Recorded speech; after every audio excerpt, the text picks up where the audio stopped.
aking ibinabahagi ang kapayapaan sa bawat isa. Dahil ito rin ang nagiging daan upang kayo'y magkabuklod ng pag-ibig na nagmumula sa Diyos. Kapag kayo'y payapa sa inyong mga buhay, maraming bagay kayong nagaganap na hindi ninyo inaasahan sa pamamagitan ng pangunguna ng Banal na Espiritu Santo. Dahil din ang kapuspusan laging ibinubuhos ng Diyos sa bawat isa sa inyo upang kayo man ay maging patibay sa inyong paglilingkod. Ganun din ang inyong mga panalangin, pagtitiwala at pananampalataya sa Diyos. Kailanman ay hindi higil ang inyong mga pagtitiwala at pananampalataya dahil pinangahawakan ng bawat isa ang kanyang pangako.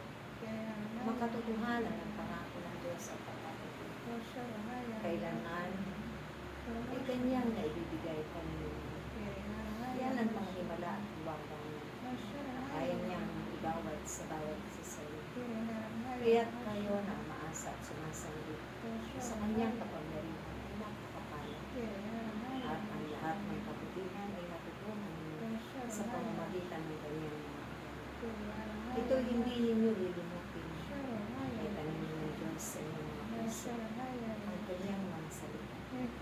At ang lahat ng yan ay umusbong at namungan. Kaya't ang mga bunga na kung saan sa pamamagitan ng inyong mga kapwa,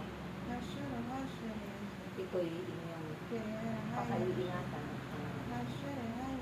Pakanin ninyo ang mga tupa ay pinagkatiwala ng Diyos sa bawat isa sa inyo.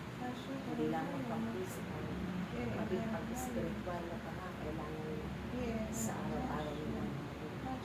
Dahil kayo ang kanyang itinakda upang daluyan ang kanilang mga biyaya at pagpapala na bagong buhay at naitatapang kanyang banal na pangalan upang pagdating ng pagkantanhan sa pagbabalik ng kanyang bukong ay maisama din sila na mabubuhay sa pangalan niya.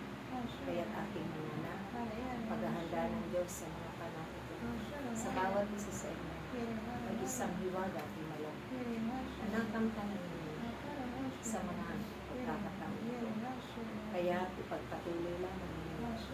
Kayo'y nagkakaisa, sama-sama, hindi lamang nananalangin, nagtutulungan at nagmamalasakitan sa mga gaganapin tungkulin upang ang katagantayan ay sinunod. Maraming salamat at